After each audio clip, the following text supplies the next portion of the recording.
Hi, I'm Pastor Mary Wolf. I am the pastor here at Hope Lutheran Church in Reading, in the Northwest section. I've been here for 15 years.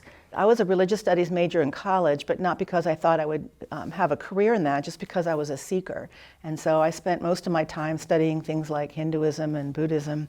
But I sort of had a conversion experience, came back into the church, and when I wanted to have a real job that would be more than just part-time, I thought about going to seminary, and was really surprised that first year in seminary when professors started to talk to me about the fact that I had sort of the odd combination of gifts that it took to be a pastor.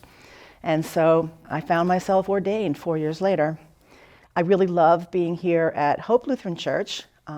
I spent some time here as a field student, and I also got to volunteer here when I was a pastor at Reformation. And so I got to visit people in the hospital and got to know the people here at Hope. I helped out with some of their programming and found that what I really, really loved was an urban setting. The church itself has some really great DNA. They've had some amazing leaders in the past, and they are really ready to say, let's try anything. And we'll figure out what we want to do, what we think God is calling us to do. And then later on, we'll figure out how we're going to pay for it, who's going to staff it. And out of that, a number of really amazing projects have happened. When I first came here, Hope had a food pantry, and it was a successful food pantry, but it was fairly small. And it grew over the years.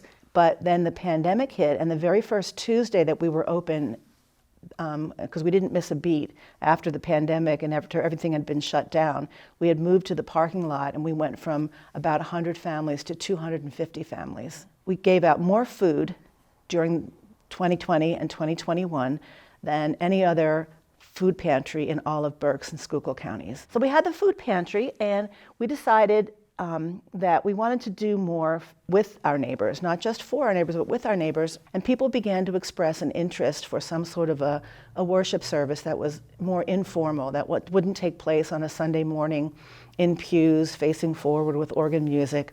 And so we began something about 8 years ago called Hope's Table. Hope's Table takes place in this room. Each Tuesday night we gather for a really wonderful home-cooked meal. Folks stay at their tables, and we hold a worship service while people are eating their dinners. Unfortunately, the in-person part of that went away with the pandemic, and we're slowly trying to build that back together. There's still community being built. People come for takeout meals, but we're trying to transition back into having in-person worship around these tables and building this community that way. So we had this wonderful gathering of people, but it still felt a little bit like you're coming to the church for a soup kitchen. And the church was fortunate enough to own an end-of-the-row home across the street adjacent to our parking lot. And we began to dream about what we could do more in that building. We talked about having some sort of a cafe where people from the neighborhood could drop in and get something to eat and have some coffee and get to know each other better. And we could build bridges across ethnicities and across all walks of life. And that idea grew and grew and grew until it became the current model, which is Cafe Esperanza. Esperanza is the Spanish word for hope. And this is a primarily Latino neighborhood, and so that seemed like an appropriate name for our cafe. The cafe finally opened, serving breakfast and lunch with mostly seasonal, organic, and local food as much as possible. We're really happy to serve members of the community that are unhoused, who are not able to afford to pay for their meals. And then the next project that we thought of, there is a lot, which is cat-a-corner across the street from the church, that there was a double house on that was falling apart.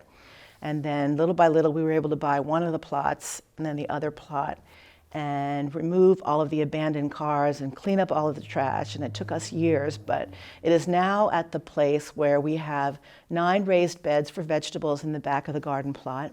Habitat for Humanity recently came in and built us a shed to store our garden equipment on that lot.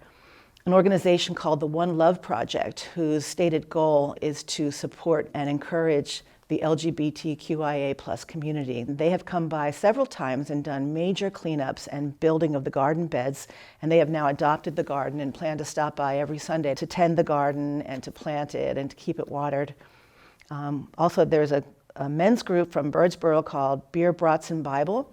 They've come out and done some construction projects and major cleanup projects. A Boy Scout troop from Birdsboro also built us some benches, and they built us some picnic tables, and it is now ready for the neighborhood to enjoy this summer. We have lots and lots of partners. There are a number of people that support Hope's Table here. We have a number of churches. We have received regular support for the last several years from St. John's Lutheran Church in Reading, and from Trinity Lutheran Church in Wernersville, and from Reformation Lutheran Church in Riften, with regular monthly contributions that keep us afloat, in addition to all the other congregations that sometimes take up special offerings. Currently, in the kitchen, they're preparing for the meal tonight, and we have our chef is a member of Atonement Lutheran Church, and she brings with her some volunteers from that congregation. We have some neighborhood people that come and help us every Tuesday evening. We also have 2 members of Reformation Lutheran Church who have become regular volunteers. We would not be able to do what we do without them. One of the real needs in this community is for people to be able to come together and form a really much stronger community.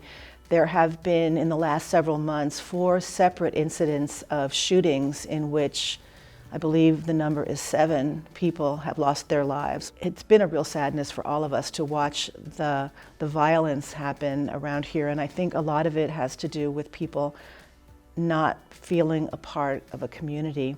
There have been so many studies that have shown that if you clean up a neighborhood and you offer opportunities for people, that the violence in communities goes down.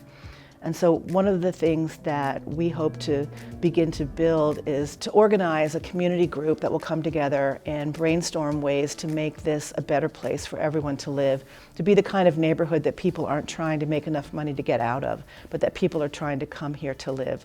So that's one of our hopes, is to join with other local congregations, both Lutheran, full communion partners, plus local businesses, and the institutions that are nearby, some schools, to begin to build a community organization that starts to look at this community as we are really all neighbors that care for each other.